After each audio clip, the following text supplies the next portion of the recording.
Once again, welcome everyone to the 30th celebration of the Success Approach. I have to slow myself down when I say it, but I get so excited when I do say it, and Dr. Lynette laughs at me every time I try to say it fast. It just does not come out that way. So I always have to slow myself down, but it's hard to slow yourself down with an approach this potent, with something that's so fast-moving, with something that is so awesome, to watch it change the lives of others, but more importantly, give you back the lives of the people that you love. And so we're here today to celebrate 30 years of that love that goes into that approach with all of these wonderful people at the center. I know I'm going a little out of order, but I'd like to recognize those people who are working at Integration Treatment Center. If you guys could do a quick stand-up for me, please.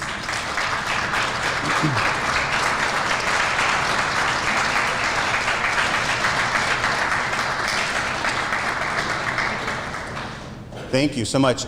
We wouldn't be where we are today without these bodies, right? But they're more than just bodies. It's their heart, their soul, their brains. They bring it all every single day. They go home tired, but it's a labor of love, and they wouldn't be there unless they did. I mean, the pay is helpful too, but the labor of love is there, right?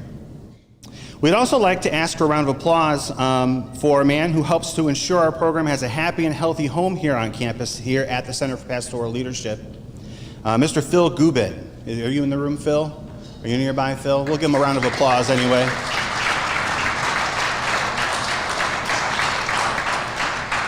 He's the COO of the CPL. I get all the alphabet stuff today, which is fun. Phil and the Cleveland Catholic Diocese at large has been a beacon of support and source of validation for what Dr. Lynette sees as more of a ministry than a company. So thank you, Phil. Thank you for the Center for Pastoral Leadership. We really appreciate your dedication. We'd also like to recognize the following city officials and thank them for their support as well. We have Mayor Joe Sakis of Wycliffe. Thank you. Mayor Annette Blackwell of Maple Heights is here today. Thank you for coming. Longtime friend and supporter of the Scotties and Watilla family, Mayor Kirsten Holtzheimer-Gale of Euclid. Thank you for being here today. We have former First Lady of Bentleyville, Sheila Spramuli. Thank you. Oh, there you are back there, I see you. They're representing both the Scotties family and retired Mayor of Bentleyville, so thank you, Len Spramuli. But last but never least is Mr. John Watilla, the husband of Dr. Lynette, Councilman John Watilla. Thank you very much.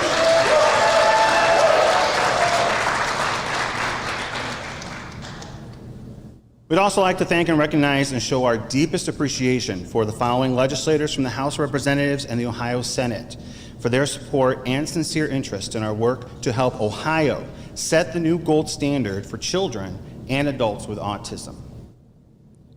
We have with us today Senator Casey Weinstein.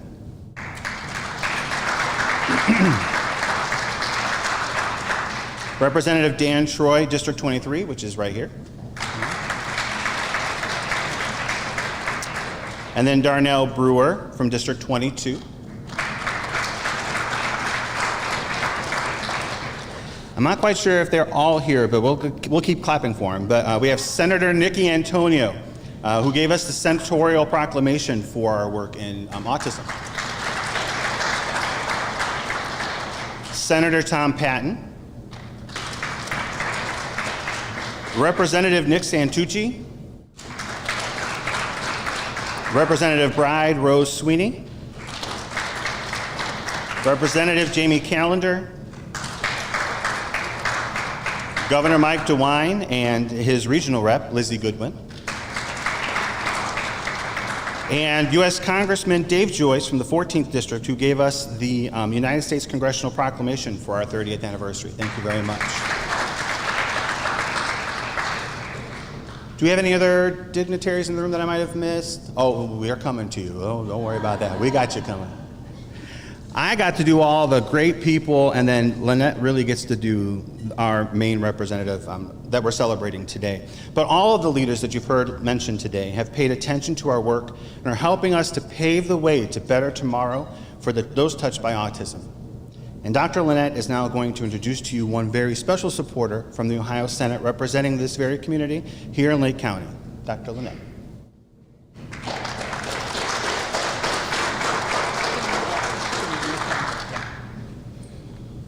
Good afternoon, everybody. Thank you so much for being here. As Rich said, all these legislators are helping us move the needle here in Ohio. But there's one legislator in attendance who we'd like to honor in a special way, Senator Jerry Serino. Please come up on the stage and receive a special award from our kids and our staff.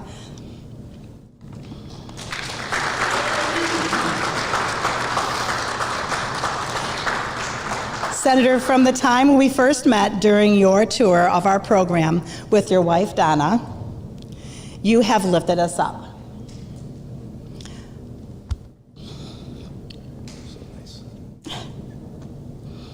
From your endearing ways with our kids that you met, to the kudos to our staff and the suggestion to look into block grants so we could retain them, to your personal encouragement to me to stay the course and work towards our one big ask, you lift us up. Thank you for your tireless commitment to the institution of family, one of Ohio's most important natural resources, and to our work to help these families, autism teachers, therapists, and school administrators, and anyone who will listen, to truly understand and best serve children on all levels of the spectrum by implementing what we really understand and what they really need, which is a neurodevelopmental model through the success approach. So Senator Jerry Serino, please grace us with a few words and thank you for championing our cause. And I'd like to present before you speak this award that we have called the Successful Champion Award, presented today for your support of outstanding advocacy for autism best practice. Not just autism, but autism best practice. You're welcome. And all of our kids and staff signed the back for you because we love you dearly. Oh, wow. And we have a little stand. You can put that in your office somewhere and Absolutely. talk about House Bill 33 and House Bill 96 as much as you'd like. Thank you. Great. Oh, my goodness. Well, thank you, Lynette, so very much. I'm very honored for this, to receive this. And of course, we all know that the real honor goes to all of the people on staff who make things happen here for these students. So you deserve the award, and you deserve all the recognition that we can possibly give to you. I do have to tell you that before I met Lynette, I didn't know the facility was here. I knew Borromeo was here because I've been around here for a long time, but I didn't know what was going on in that building. I didn't understand the particular model of treatment and therapy that Lynette is, and all of you and the staff actually initiate. It's a very different approach, and she took the time to educate me, and other legislators as well, so that we understood why this was different, because we get literally tens of thousands of requests for funding for various projects, and it's very difficult for us to sometimes tell whether one's good or not, whether it's the effective one, whether it's redundant with other programs, et cetera. But Lynette is a force to be reckoned with, as you all know. And yeah, she deserves a round of applause.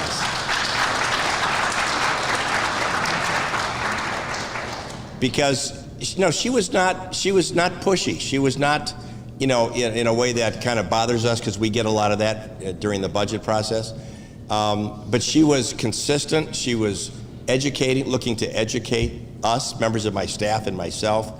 And when she came in to do hearings, she presented herself extremely well, very professionally, and that makes a big difference. But she is definitely somebody who is like a dog who attaches to your leg. She will not let go until she gets what she's looking for. And I mean that in the most complimentary way. And that's why she serves this organization and everybody that you serve so well. with what she's doing. I am delighted to have learned so much about this organization and what you do and your model. And she came to me, I'll close with this, she came to me maybe a year and a half ago and said, we'd like to take this model and move it out to other places, which I know we've done in Maple Heights, Mayor, right?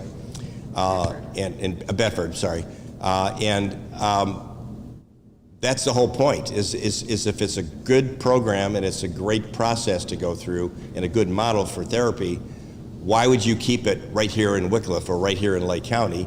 You should take it out to other places, okay? And just like in this last budget, I got $1.5 million for Cornerstone of Hope. Some of you may be familiar with that organization, and they deal with parents who have lost children. Okay, it's an extremely good organization. They came to see me and they said, we want to take it out to other parts of the state and expand what we do, because there are grieving people elsewhere, not just here in Greater Cleveland. And so it's those kinds of programs that we want to look at and understand and really see how we can help move the dial. And I suspect we're not going to stop moving the dial here for autism success. And I'm sure she is not going to let us drop it. I just, such a great thing that you all are doing. So thank you for the recognition. I appreciate it very much. And I'd be very proud to keep this in my office. Thank you. Thank you.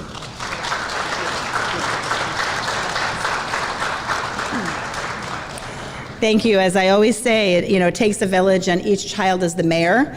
But I want you all to know what drives us at the center. What drives us is the understanding that autism just doesn't need to be this hard. A lot of kids are struggling. They're struggling to wake. They're struggling to sleep. They're struggling to eat. The basic things that we do every day and take for granted. They struggle to get dressed. They struggle to know ABCs and 1, 2, 3s. And every staff member back there in the black t-shirt makes sure that they know how to do those things, because we understand the human condition, the lifespan, and how autism fits in. And it's very simple, folks. It's neurodevelopmental. So when we can get in there, we'll talk about this more in the podcast, but when we can get in there early on or even later on, we have a lot of adults we serve, and we change their brains through the field of occupational therapy, which is my background, and other services, they fire up the wire up. That's what happens. Their brains integrate. It's a joy to see. I see Christ in the eyes of every child I serve, and boy, when they light up, it is a spectacle. And they're on a normalcy track when they do, whatever that is, right? What is normal these days? But they get their neurodevelopmental trajectory turned around on the right track when we can fire up the wire up. And it can be any age. I always say if you have a brain, you can make changes. And the men and women in the back room help me do that every day. Thank you for your love and support of our kids and our families. And thank you to the greater community as well for helping these kids fire up their wire up and get going in life, because they deserve all that life has to give. So, Dr. Rich, I turn it back over to you. Don't go far. Don't take mine.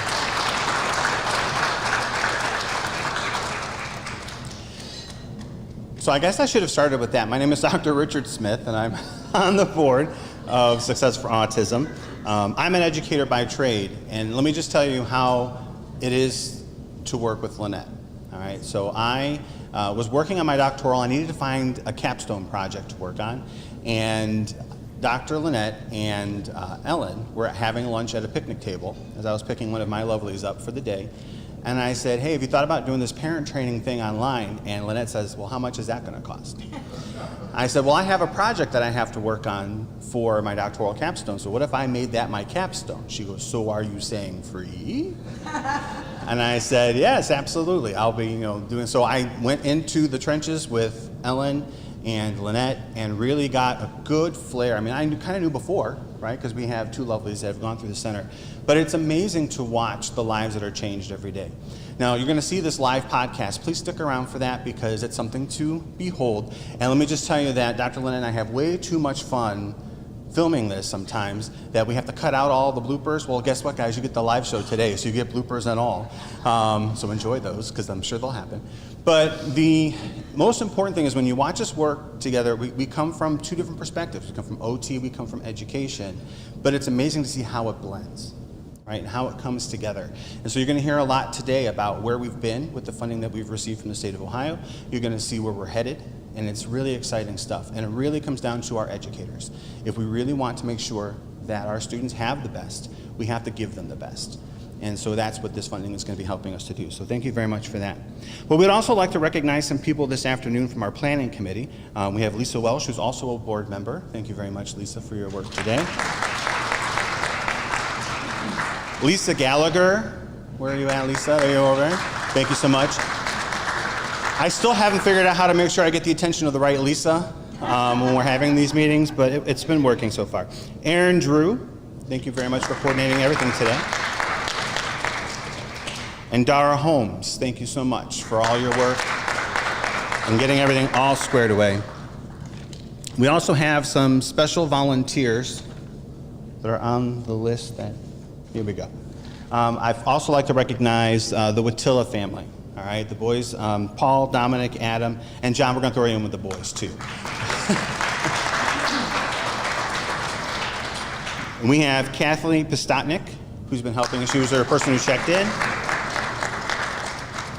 You'll see a lot of people around, a lot of young people walking around today in black shirts, and they'll wear their fraternity shirts as well, but Sigma Phi Epsilon Ohio Nu from Cleveland State University, thank you very much for your support today. I'm a very proud advisor of that group. They're a great group of guys. And then, of course, this next group I've been with for a while, and so it's the Knights of Columbus, Euclid Council 3164, so thank you very much. And speaking of the Knights of Columbus, Lynette, we have a little surprise for you today. So we have, as you'll see on the tables, we're trying to fund a mission.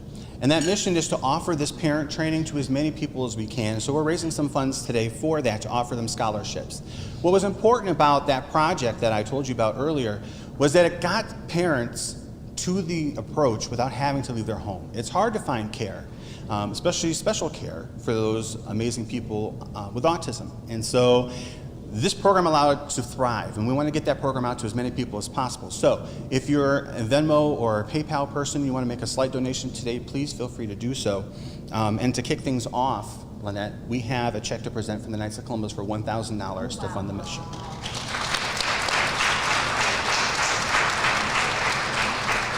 There you go.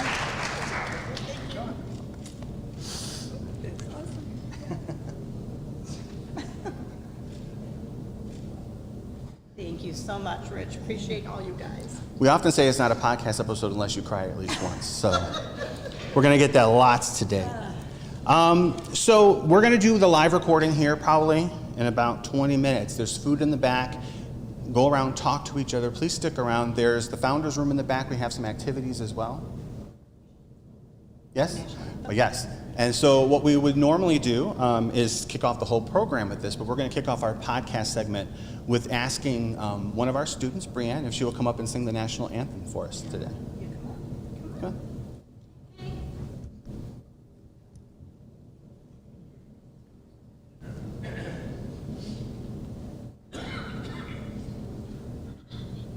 I introduce to you Miss Brianna Farley.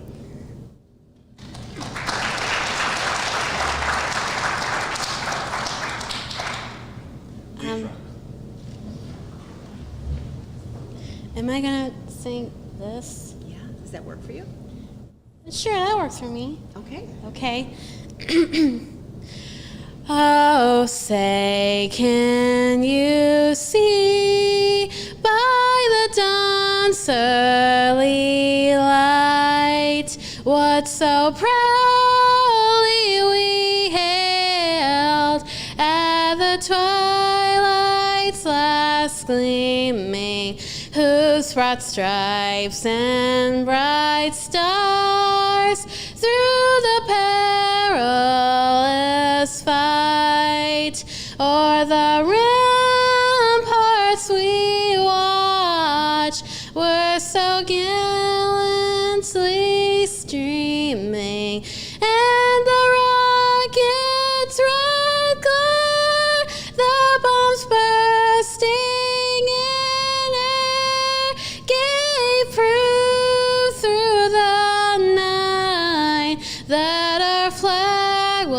was still there. Oh, say does that star-spangled banner yet wave o'er the land of free and the home of the brave.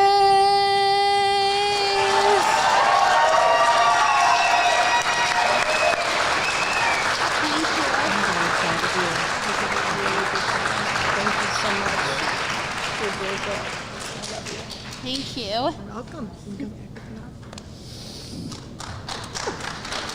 One more time for Brianna Farley, everybody.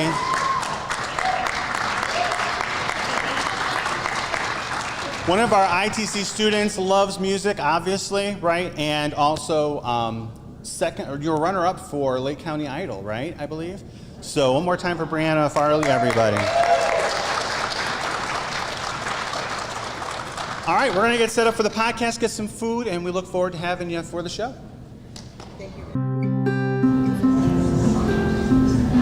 All right, everybody, welcome back to the program. We're going to get started with the podcast in just a little bit, but before we do, we want to recognize Representative Dan Troy. If you'd like to come on up here for a minute or two. Direct them that way so we can. Come on up around this way. I'm going to switch spots with you. Okay. That's it. Oh, there you go.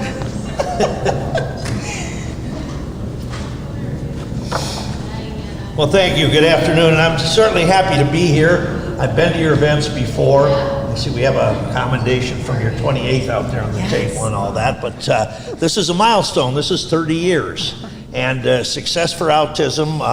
I'm proud that this facility and this program is in my house district here in Western Lake County. And, we're also happy that we were able to actually get a little bit more money for you in the budget for this year compared to before. But I think the key word is success for autism. And I think I can speak for Senator Serino and Senator Smith that we certainly look for success when we make investments with taxpayers' dollars, and certainly this is so I'm just happy to present this commendation. The Ohio House of Representatives wants to recognize the work that you do on the 30th anniversary celebrated today, September 21st, 2025, and just read just one paragraph here. All those associated with Success for Autism, including its founder, Dr. Lynette Skatis-Wattia, are to be commended for their foresight, dedication, and selfless donation of time, energy, and ability far beyond what was required or expected. These fine people have earned the respect and admiration of many and have set an example of concerned and responsible citizenship that is worthy of emulation. Thus, with great pleasure, we congratulate Success for Autism on its record of service and extend best wishes for continued success. Congratulations. And 30. Good luck on 30 more great years. Thank you. Amen. All right. Thank you. Put it with the others. Thank you so much.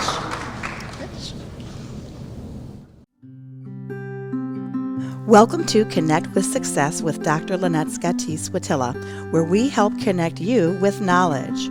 Our mission is to lead you to a new and exciting way of understanding, responding to, and helping all those with autism.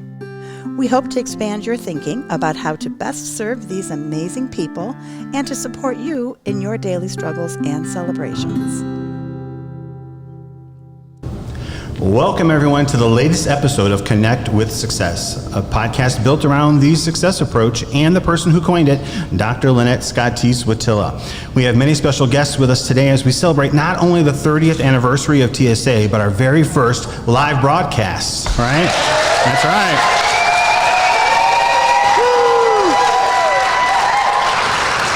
That's right. I had them all hiding backstage. So thank you guys for joining us today. We're broadcasting from the beautiful Center for Pastoral Leadership here in the Diocese of Cleveland, which is home for our seminary here in Cleveland. So they have opened up this campus to house Integrations Treatment Center for over 2 decades. now and provided this beautiful space to celebrate today. So we're very thankful for them. We're looking forward to sharing and learning and celebrating with you all today. We're also looking forward to taking this journey with you. So of course, we wouldn't be here without our very own Dr. Lynette, who is going to tell us some impactful news about the Success Approach, but we always start with a word of the day or a word of the episode as a focus for each episode. So Dr. Lynette, why don't you share with us what that focus is going to be today? Sure. Hello, welcome everyone to Success for Autism and to Connect with Success podcast. The word that I chose for today, as you might know by our new logo that spells out the idea of fire up the wire up, is the word spark. So I was shopping in Target and got lost in the bowels of that amazing place, and I came across this and I thought, this is what the Success Approach to me sort of means in terms of what's happening in the heads of our kids. So firing up the wiring up is all about sparks. So we want to make a spark ignite in the brains of our kids, and spark is a noun as well, but I mean it as a verb. So that is our word today, spark. All right. And so you're going to hear lots of spark today. We're going to take you on a journey of where we've been the last couple of years, really. It's been a while since we've done an episode because we've been really busy with an amazing project. So why don't you tell us a little bit about that? Okay, so we have this amazing thing called House Bill 33. We had a lot of legislative support, bipartisan legislative support, to help us get a line item in House Bill 33, which was the biennial budget. And with those monies that some of our very own state representatives and senators allowed us to bring to Governor DeWine to then sign into law, was to help teachers. We get that teachers need help to really bring to their programs what kids with autism need. And so we secured monies from the state to then turn around and pay our teachers, so that as we worked with a very, very special district, who you're going to hear from later, we brought to their occupational therapy team, their OT team, that's occupational therapy, their speech team, psychology, special ed staff, and paraprofessionals, the knowledge of the Success Approach, where they then learned and studied with us for the online program, which Dr. Rich helped bring to light through the Canvas program. And then I would go there and they would come to me for a number of months where they would apply what they learned on Canvas in that online program. And then the whole program culminated with them coming to the center right across the grounds here for summer to work in the trenches right alongside of us. So learning online, collaborating and mentoring in person, me there and them here, and then bringing them into the trenches for a good 8 weeks or so, maybe less, a little bit around there, really, really helped to get the Success Approach transferred from here, like Senator Serino said, out to where it belongs, where the kids are. And Bedford was the first very brave district that said yes. So we'll hear more about that later. Yes, it was an amazing program to work on, but it did take a little bit of time for the podcast, so you'll hear from us more often now as we go into the future, and we'll talk about that later on too. But we're also going to talk about some advocacy help that we sought that was instrumental really in helping us to get this funding, to helping us to connect the dots, helping us connect the synapses. Yes. Yeah. She sent me this picture. For those of you in audio format, it's this ball that blinks, and she told me what she found in Target, and I asked if we were going to have to do a recon group to get you out of Target. I know that happens sometimes. It's dangerous. It is dangerous. You find all kinds of fun stuff in Target. But hang on tight, folks. We've got a great show for you, and in just a little bit, you're going to meet our pilot program folks.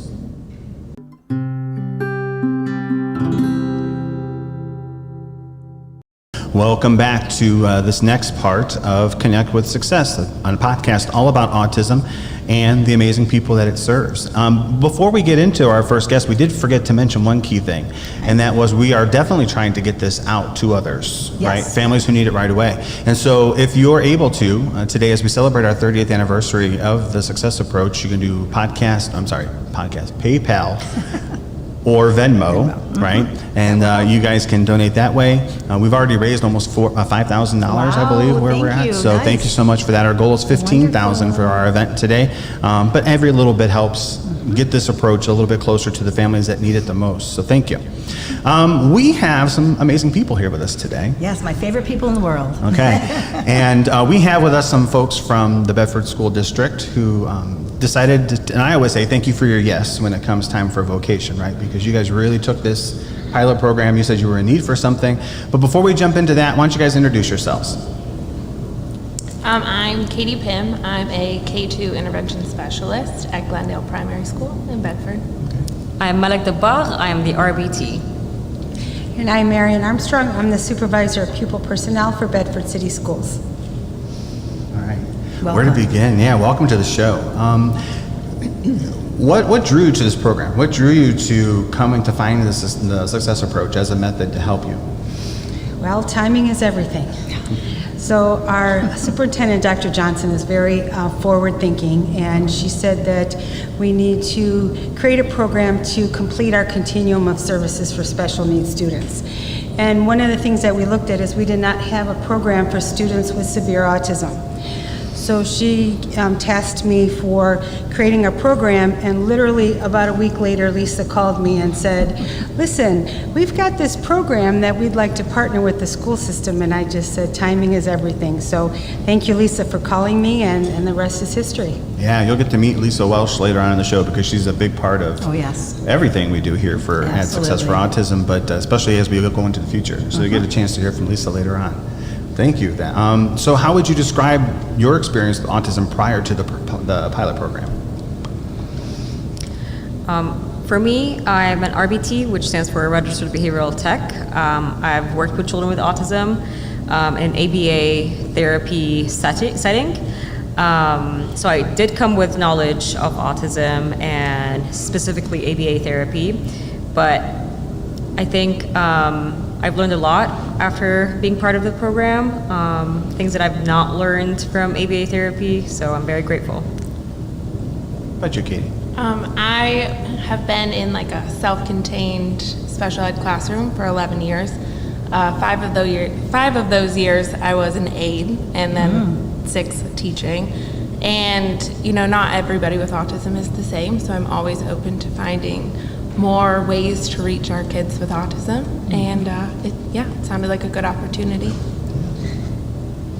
And most of my experience has been in high school, so anybody shorter than like 4 feet was very intimidating. And then we put, autism on top of that, and I can say I've probably learned the most out of all of our staff who's already come to us with such great experience.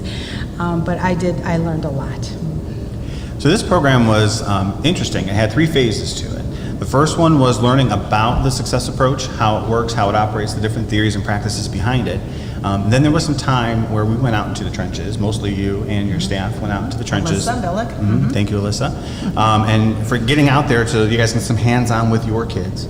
And then the third phase was to come to the center, right, and to work. And there was something amazing that happened with that as well. Dr. Lynette, you want to talk about that a little bit? Yes, what happened at the end of our program was that the children in the BEAR program, you'll come to know that's the name of these kids in Bedford, the BEAR program kids, there was about 10 of them or so. And I just felt like for a lot of really legitimate reasons, we didn't give as much of an impact, like a big of a blow to the program at BEAR for 1,000 reasons. There was sometimes challenges with staff, or I was busy, or the kids were out sick. There was lots of reasons why I couldn't get the real big impact. So, like most things, I prayed about it, and all of a sudden it occurred to me that maybe those 10 kids, just maybe, should get a little short summer program at ITC. So I asked Marian, what if we put those kids on a bus from Bedford and shipped them to Wycliffe for even just 8 or 9 days and did like a wham bam, get the success approach even more intense. And she said, well, how much is it going to cost? And I said, nothing. Just, I don't know how much it costs to transport them, but I'm not going to charge you anything. Just bring them. Like, we owe it to these kids. And they showed up, and talk about sparks. I mean, you guys can speak to it because you lived it. And my staff got to just engulf these kids and really help them every minute of every day. It was only 8 or 9 days, and they made amazing gains in 8 days. And that's just the potency of the success approach. It really can change brains like now. And so that's a good thing from what I saw. I think you guys lived it, so we're open to your input as well. Yeah, what were some of your biggest takeaways from being part of the pilot program? I really liked it. I liked being, there in person, experiencing like your center per se, like setting. I like that you guys had different rooms for specific, like specific spaces for specific purposes. I saw a lot of differences in our kids. I'm thinking of one kid in particular. He struggled with elopement, and I saw that his transitionings were going perfectly during like these days. We didn't have to like hold his hand at all times. He was standing by himself. He was expecting like to, what's coming next. It was amazing. And even with like little changes too in the schedule that had to like be done, he was okay with it. I want to say like even little things. I came from, again, an ABA background, so I know a lot of things, but then there's a lot of things that I don't know. For example, like an OT standpoint, you have to like have a 90 degree, sitting position, feet flat on the floor. I guess we never really looked at it per se in the ABA setting. We didn't really, pay too much attention to it, even though it's like, it's necessary, even though it's common sense, even though it's like,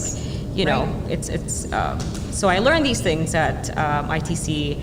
I paid more close attention to it. I made sure like all of the work materials are directly in front of the kid that I'm working with, instead of like to the side, or how to like grab the child's attention. It was nice. Yeah. I'm going to add something there, because you use the word elopement, and elopement is very common terminology to parents of kids with autism and those in the field, but it literally means fleeing. Our kids are elopement risks. That means that their feet take them where they're not supposed to be in relation to where they are supposed to be. And that is a number one reason why kids sometimes get hurt or, God forbid, killed. And they also have a schema, developmental experience, or an opportunity to practice over and over again, leaving instead of staying and coping. So that's a brainstem problem. That's a fight, flight, or fright problem.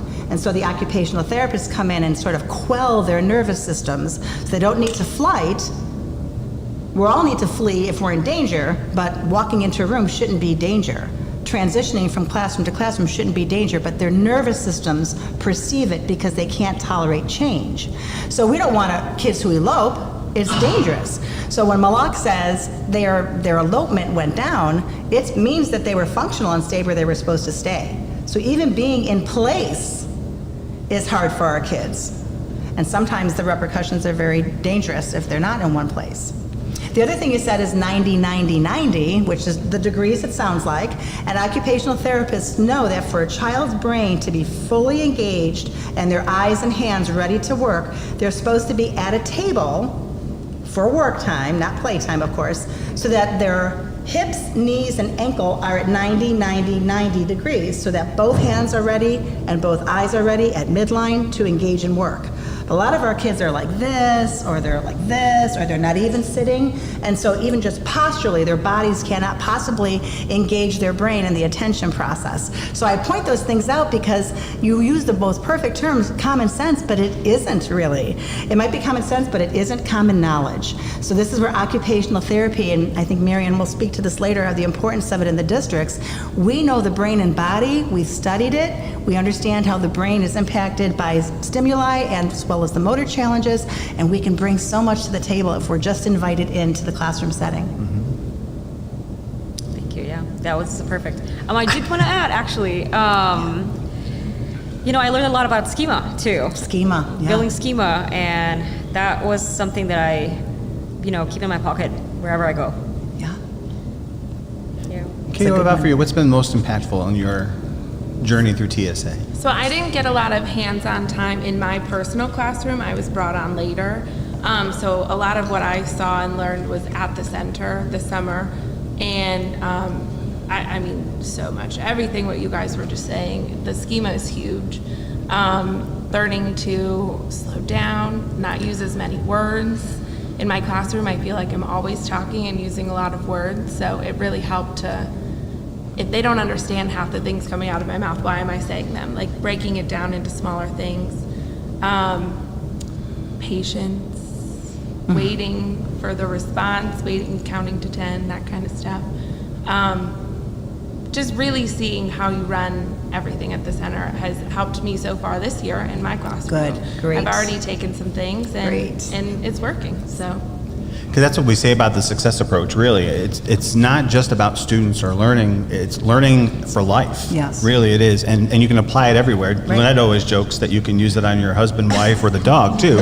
And I can say it's true. Yes. Yeah. We use it for, and I'm a teacher by trade, and I know that just employing some of those skills in my own classroom has exponentially changed my instruction. But it all comes down to one word that I'm going to have you talk a little bit about, and that's behavior. Behavior. This word that's misconstrued in the English dictionary, right? Okay.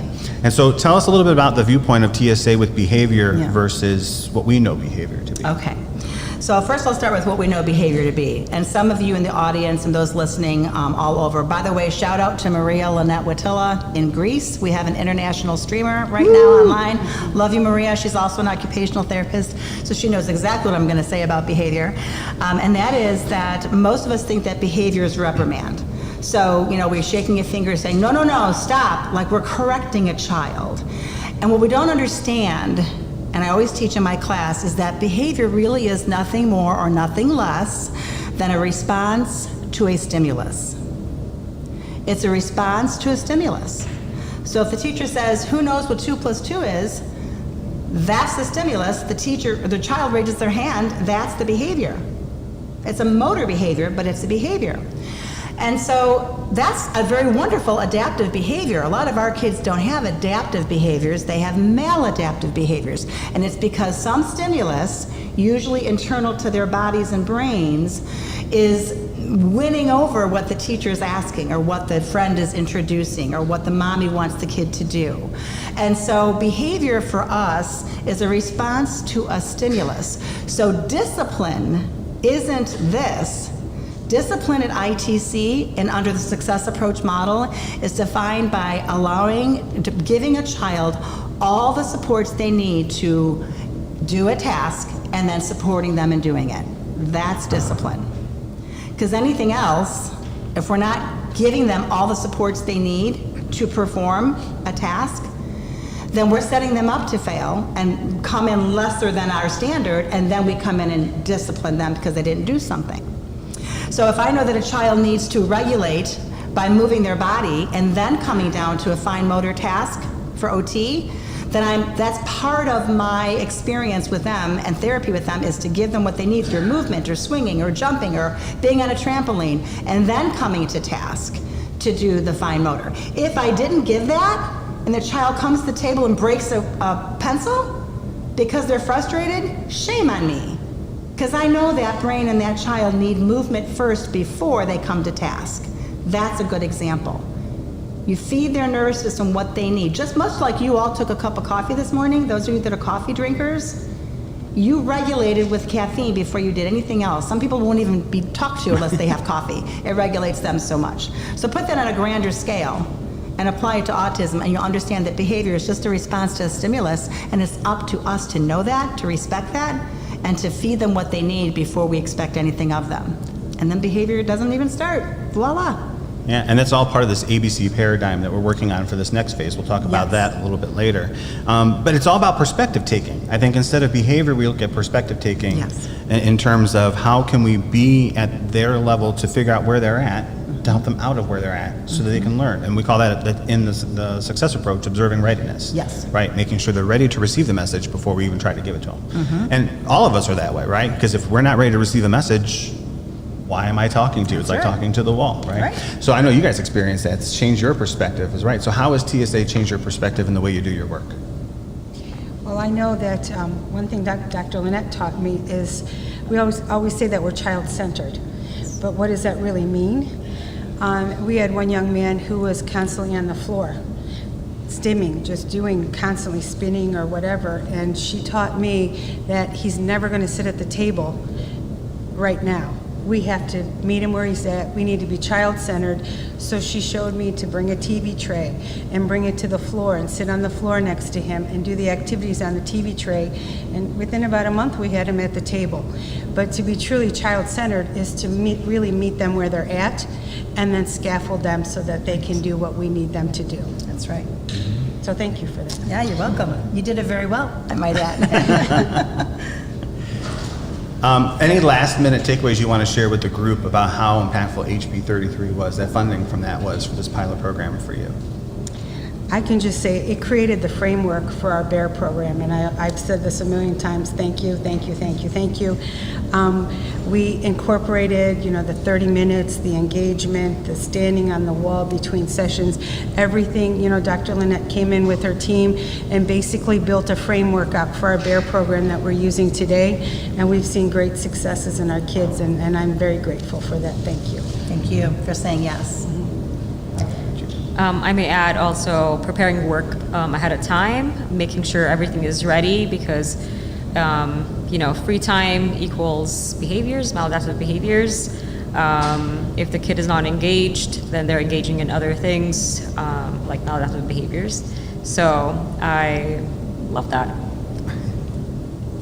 I think the one thing, we didn't really talk about it a lot, but the interdisciplinary, like all the different transdisciplinary. I was close. Yes, all of the different people that go. It's not just me teaching the kids. It's my paraprofessional. It's the OT. It's speech. It's anybody in the building that you have to work together to really reach that child.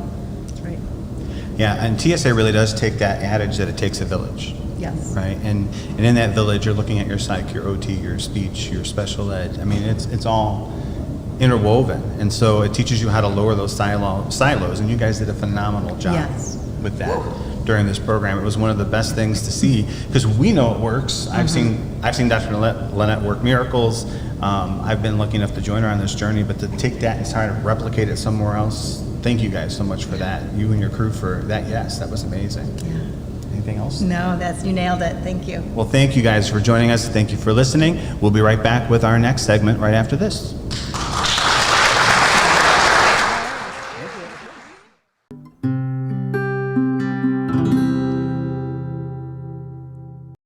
Thank you for joining us again for this next segment for Connect with Success. I'm Dr. Richard Smith here with Dr. Lynette Scott T. Swatilla. And where are we at in our tote board, Dr. Lynette? I'm not entirely sure without looking above me.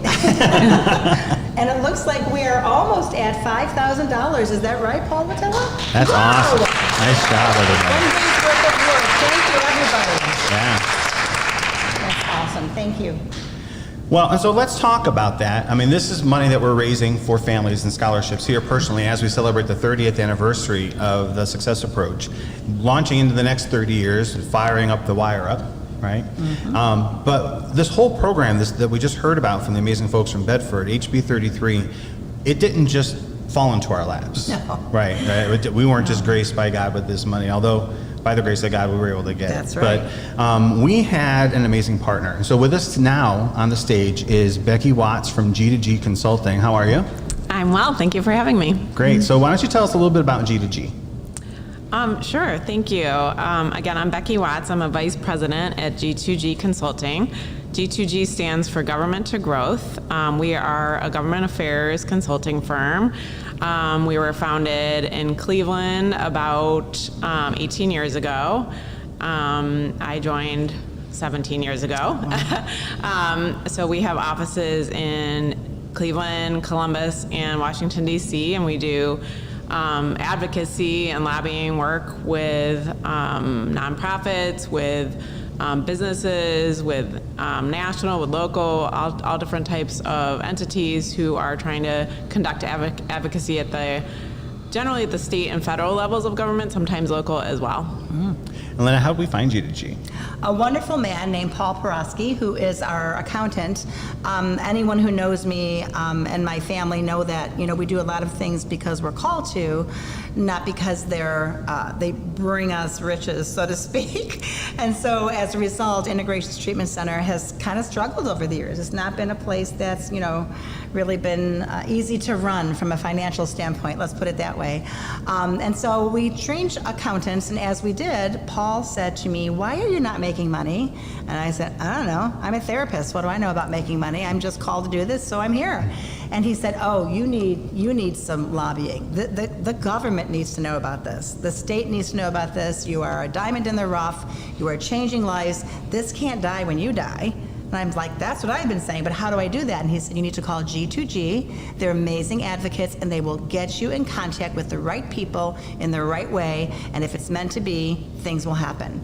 And things have happened, so it's meant to be. So we got the information. I set up an appointment with Liz, and Liz is the founder. Liz Powell is our Liz founder, Powell, the founder, correct. right?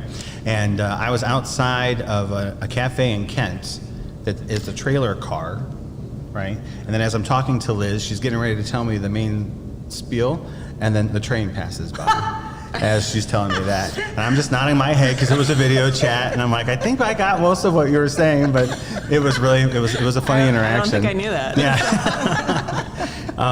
But it was great. It was like immediately I could see the light kind of inspire her and inspired us, and then we got connected with you. Yeah. So tell us about your experience with autism prior to working with us. I had not had very much experience with autism at all.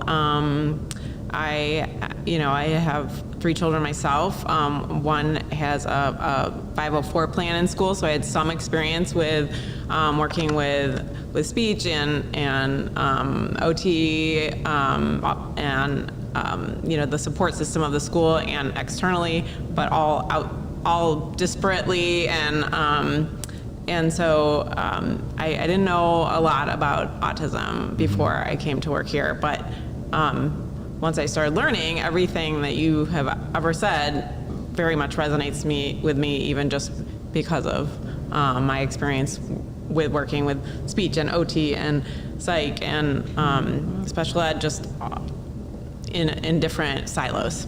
Yeah, I remember first meeting you, Becky, and you were helping us arrange a tour so we could meet some of the state representatives, the senators that were going to be coming in part of this ask that we were going to do for HB 33.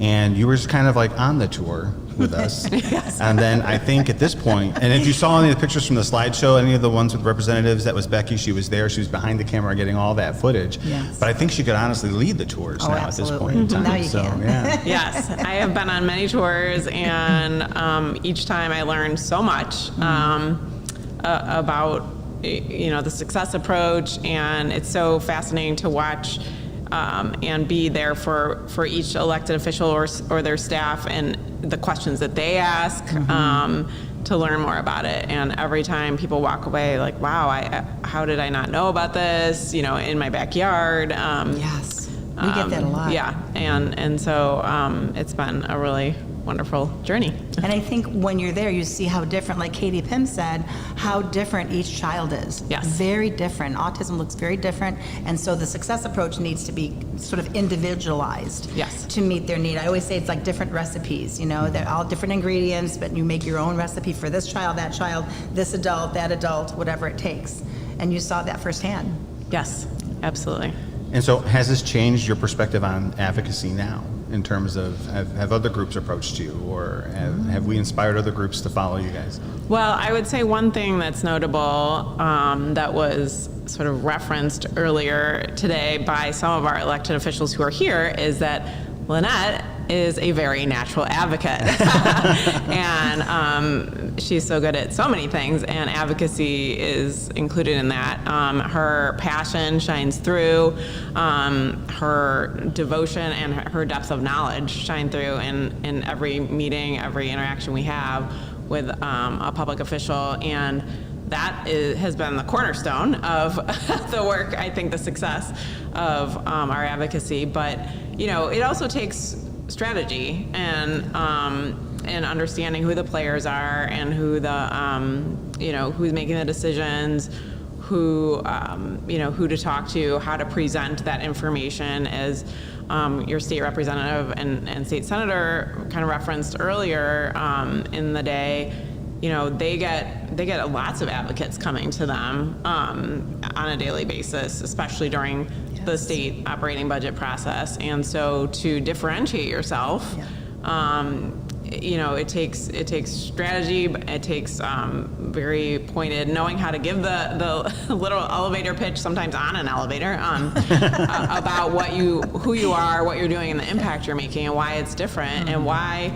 our public tax dollars should go to fund your work versus somebody else. So I'm not sure I answered that question. No, it was great. I went on a tangent. I was going to say, I've learned as much from you as you might have learned from us, because just having someone to help you make those connections, again, going back to your spark, Yeah. right? Making those connections and making it work, because we know what we want to do, but we don't always know what to say or how to make that known to other people. And so I implore you guys, if you have an advocacy need in your life, reach out to somebody for help, because they really do help you make those connections. You learn a lot along the way. The biggest one was wearing comfortable shoes, because we went to DC with Liz, Lisa and I was breathing heavy. We were moving. They were moving fast, but it was fun. We try to pack a lot in Yeah, to make it was it good. worth your while. Yeah. Yeah. But really, HB 33 wouldn't be what it was if it wasn't for the tireless help of you guys at G2G. It's easy to have the content when you have gorgeous content like the Success Approach, but to help it give it a speaker and to amplify that platform was invaluable. So thank you so much for that. And to make the roadmap. G2G made a roadmap. People who know us know that we're not very political people. I really didn't have any even understanding of the political process, but they literally held my hand to understand exactly what we needed to do and how we needed to do it. And the strategy was all concretized. One of my favorite verbs in the world is concretized, so that we get where we're going in a very systematic plan. I couldn't have done it without you, so thank you. And I would just add to that, in addition to part of that roadmap, I want to kind of acknowledge the folks here. Part of what we did throughout this journey to date, has been to leverage the support of the community of folks impacted by Success for Autism and ITC. And you all wrote letters and reached out to your representatives and sent, shared with us support letters to then share with the public officials, and it made an impact. Your response to that call to action was impactful, and made a difference in helping us secure that funding. So that was a big part of it. I want to thank everybody who's here today for that. Money's important, but that power of the pen sometimes is just as powerful. Right? Yep.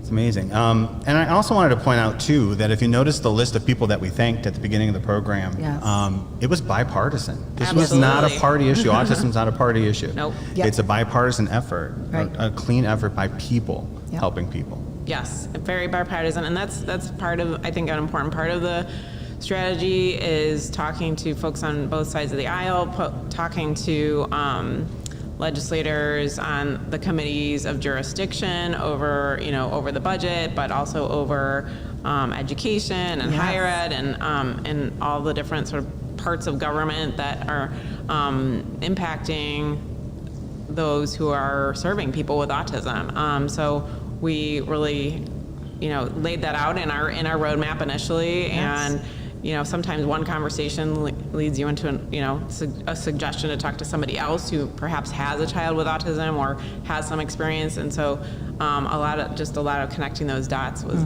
is what ensued, and I think helped contribute to the success. Well, from the bottom of our hearts, thank you so much, because it really helped us set a roadmap for the next 30 years of the Success Approach. Set us up for success. Yes. Yeah. Thank you once again, Becky Watts, for joining us. It's been an honor to be a partner with you on this journey, so thank you. Thanks for having me. She's family now, and to know us is to love us, right? Yeah. That's hard not to. All right. Well, we'll be back. We've talked about where we've been. We've talked about how we got there, and our next segment is going to be about where we're going. So thank you. Stick around.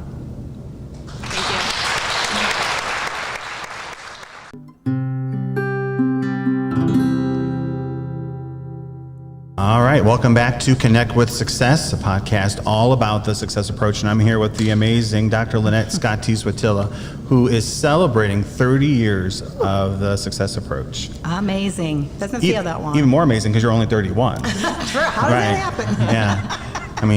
Talk about advanced for her age. I mean, this is amazing. All right, we're here for part 3. We've talked about where we've been and where we are, and now we're going to talk about where we're going, and we have some pretty amazing guests with us who are going to talk about just that. First, we have Lisa. Lisa, why don't you tell us a little bit about yourself? Sure. My name is Lisa Welsh, and first and foremost, I'm a mother to a child with autism. My son Henry was served here at ITC for 6 years, and he has since moved on and now in a streamlined classroom and doing fantastic because of all of the wonderful strides and all of the skills that he learned here at ITC with the success approach. So it's hard to sit still knowing what has evolved with my son and not be able to go hand in hand with Dr. Lynette and Dr. Rich to engage with the community and make some strides not only here at ITC but help the world know what's happening and how we can make this more than an intervention treatment program in Wycliffe. Right. So It's amazing. Well, welcome. And then we have Avi here with us. Go ahead and introduce yourself. Hi, my name is Avi Yashakis, and first and foremost for me as well, I have a son who's 16, Tan. He has autism, he's nonverbal, and we were blessed about, how long has it been already? I don't even know. 8 months maybe? Yeah, I was about to Something say like that? almost a year. Yeah.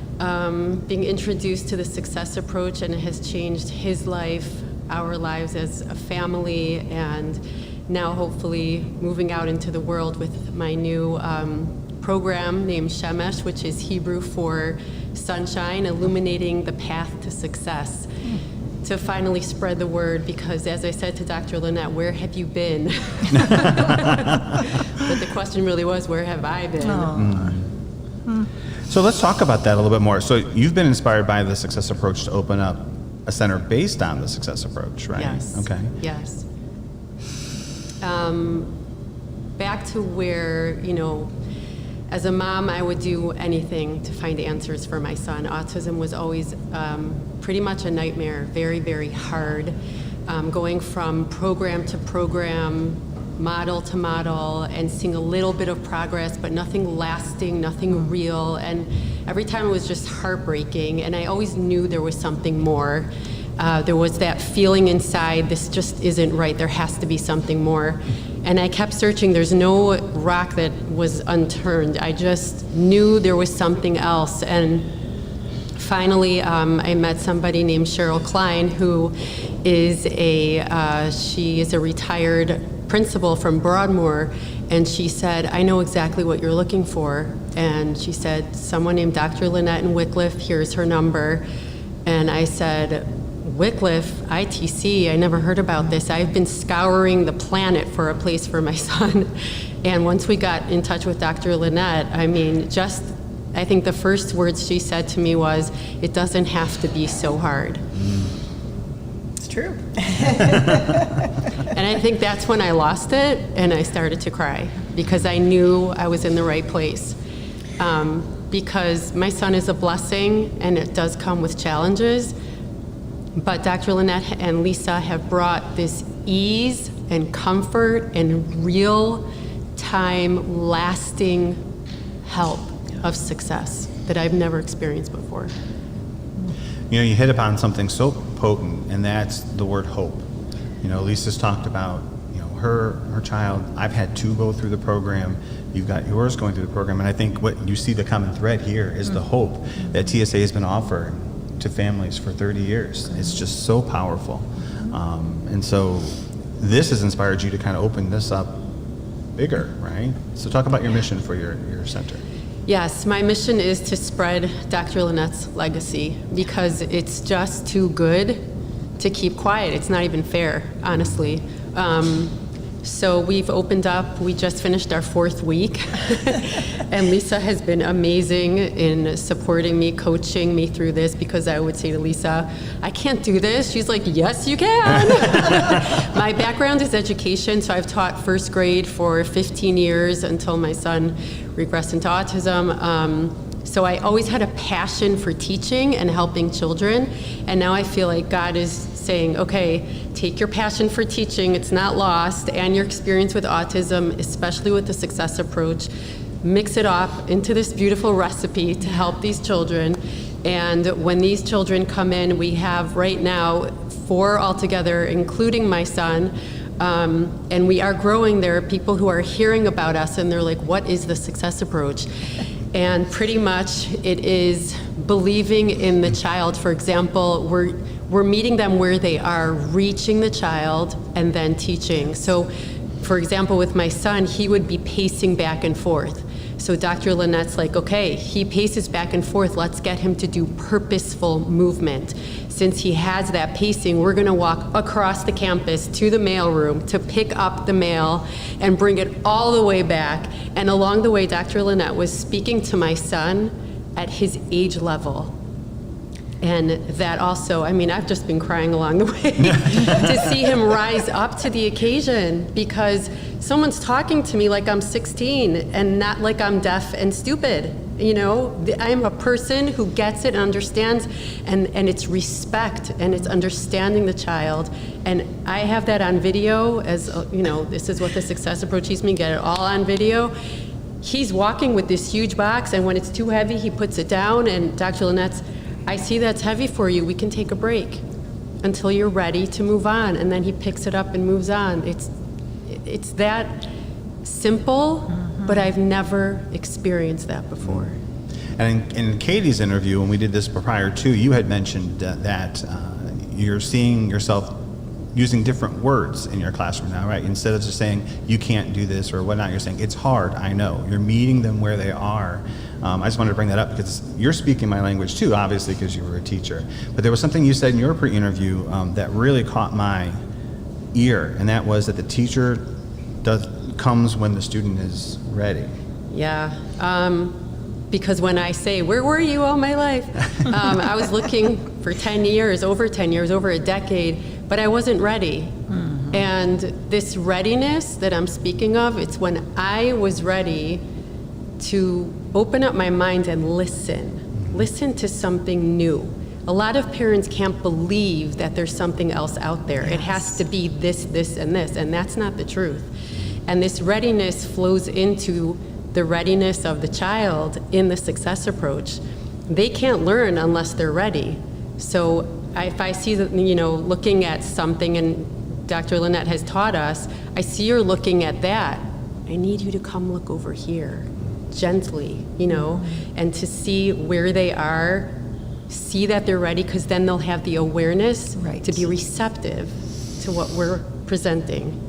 And then it just follows like that, just so beautifully. It's very linear, isn't it? And it's simple. It sounds, you know, like, oh, duh, but it really is hard to remember those things because, again, we're looking at putting down the suitcase in Tan's case as a behavior. Oh, he's being belligerent. He's stopping. He's being stubborn. It's like, no, remember, behavior is a response to a stimulus. So if the stimulus in his brain is, this is heavy, because his proprioceptive system that picks up weight and tension, right, in all of our joints and muscles, if that's firing to his brain, which it should, heavy, heavy, heavy, yeah. Have you ever put a suitcase down at an airport because you're sick of walking with it? You do it naturally and no one calls you belligerent. You do it because you're informed by your sensory systems that your body needs something. So when you honor that, and we honor it by validating. So it's not, I mean, you can easily just let them do it and not say anything, but that joining, I'm not a teacher then, I'm not a therapist then, I'm a fellow human. That's what we really are. It doesn't matter if you're a mom, a teacher, a principal, a bus driver, it doesn't matter your background. You are a fellow human to that child, and therefore you're a partner in that existence right then and there. So you have to be a catalyst as a partner to kind of validate, because they don't get a lot of validation. No one's talking to Tom like he's 16, because we don't understand that he's in there like he's 16. It's not anybody's fault, it's just how the world is. We don't understand. And if people aren't communicating the way we are, we think that they aren't in there, but they are. They just can't express or communicate the same way that we do, but they're in there. And when you acknowledge and validate that by saying, wow, Ton, I think you need a break, it's pretty heavy, I'm sure in his heart he's saying, oh my gosh, thanks, Dr. Lynette, you're exactly right. How'd you know that? But he didn't say that. He just probably experienced that. And what a gift. That's free. That's a great gift to give to a kid or an adult. And sometimes it's because we try to take on the world in our response to things. We're so worried about ourselves and our children and then how the world's perceiving them. Right. And sometimes you just have to worry about that little pot of existence with you and your child to help them understand the world around them. In the moment. And let the world come as it may. Yeah. You know, It's the gonna world's come going to anyway. think what it's going to think anyway. Yeah. Right? And Right. so the TSA has taught me, at least, to worry about those things we can control and then put those things we can't control off to the side and then attack that list that we can't control one thing at a time. It makes it more manageable. Yes, for everybody. Well, good luck to you in the center. We're so excited. But it definitely leads us to, that's just not the only future thing we have going on. Lisa, we have some good news to announce to you guys here in the audience today, and that's we have another round of funding, yes? Yes, we do. We were granted for House Bill 96. We have secured the funding to essentially move forward with our mission. The last round of funding, as we discussed, was with school districts with special education or special programs, special education programs. This round of funding is going to really look at the general education classrooms, really looking at where the children with autism that are not in those resource rooms, that are not in those programs, they're in general education classrooms, and what we're finding is that the general educators are not ready to receive those with autism because that's not what their training was. Right. Their training was in general education. So what does that mean for those children with autism that are in those general education classrooms? You don't know what you don't know. Exactly. Right? And so that's one of the things we say. No fault to the teacher, right? So what we're trying to do and what we are starting to build is that next round of what that program's going to look like. So we're really excited and we're really looking forward to continuing to partner with our community and finding the right fit programs to be able to pilot that in the next year.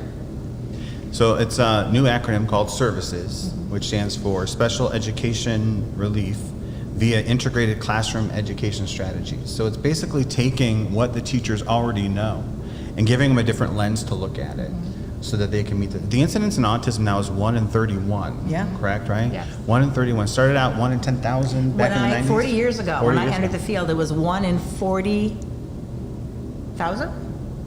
No, 1 in 10,000? I know. 1 in 10,000. 1 in 10,000, yeah. 1 in 10,000. And it's now 1 in 31, which my brainiac son Paul has figured out is 27,777% increase over 40 years. That's ridiculous. So while it's not an epidemic, it's been called that, but an epidemic is a disease process, right? This is not a disease.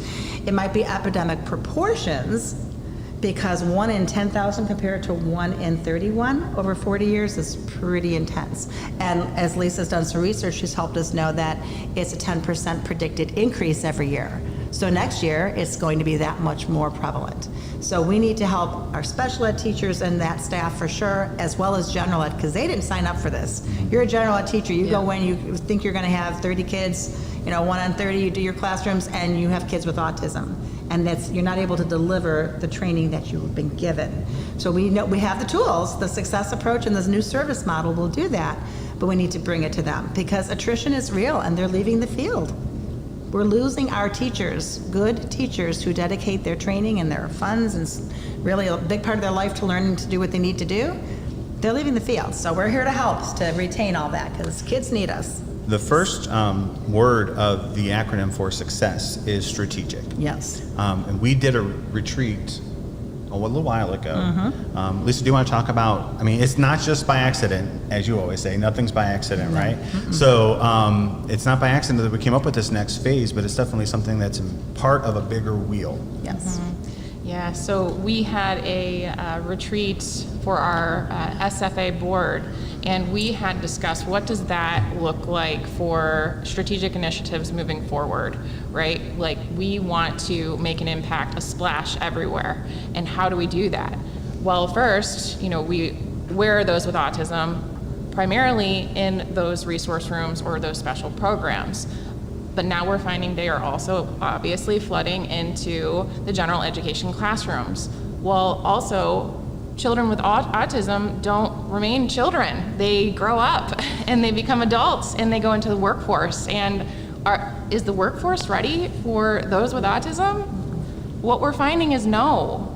So what we're planning on doing in the years to come with partnership with our community and other members, legislation, we really would like to take this model and evolve it into workplaces as well. How can we help make individuals with autism successful in their daily lives and being as successful and independent, and then also giving the tools to those in the businesses. You know, they don't know what they don't know, right? Like they want to have really great workers. They want to support them, but how do you do that?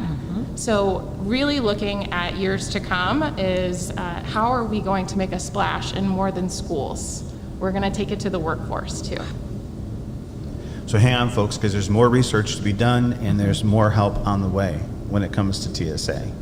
So thank you both for your yes today. It was a pleasure having you on there. We're going to wrap things up here in just a minute. That's amazing. I didn't know that part.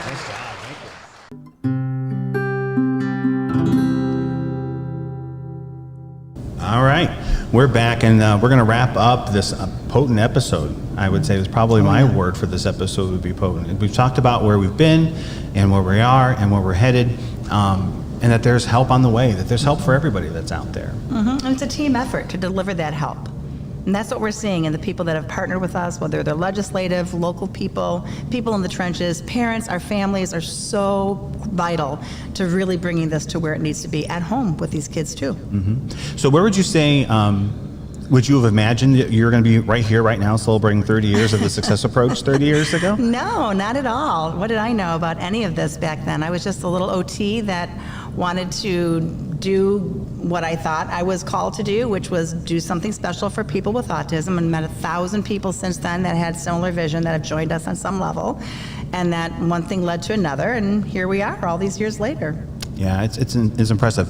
If you've been keeping track, we've raised a little over $6,100 now for our scholarship program for families. So thank you for all of those who have donated today. There's still going to be lots of time even after the broadcast.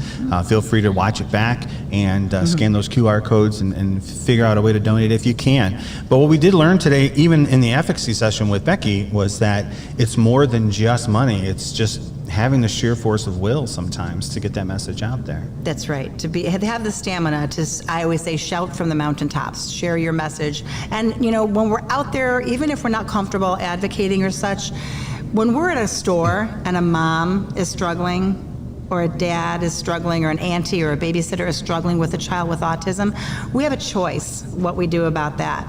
And sometimes it's immediately defaults to a judgment choice. You know, you cast judgment on the child or on the adult. And I just ask that you soften your perception, you know, look through sensitive eyes as you're seeing some of those struggles. We have that in our power. And, you know, offer help if you think that's something that is needed, or just stay silent, or, you know, maybe head off somebody who's about to say something nasty and just exchange a glance like, you know, back off. This mom needs some space or something, because it can be a struggle. It doesn't need to be this hard. The Success Approach helps be really not so hard at all when you get down to brass tacks about it. But people need common decency and human support, and that can come right from your heart, through your eyes, and through your body when you're out in the community. So be mindful. And so 30 years you were going along and with this method.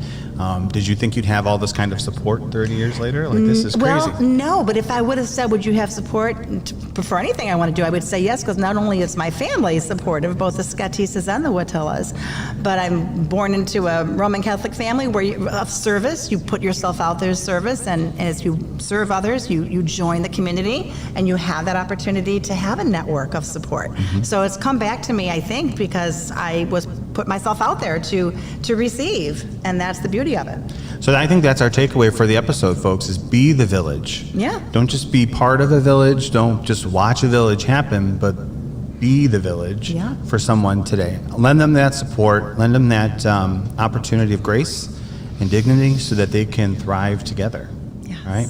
We want to thank everyone for joining us for this first ever live broadcast today, especially We have Sigma Phi Epsilon from Yes. Cleveland State University, who's been volunteering today. We have the Knights of Columbus. We have members of the Watilla family here with us as well. And then we have our friends from Integrations Treatment Center. Big hats off to the staff back there one more time, Yes, one because you more. guys are awesome.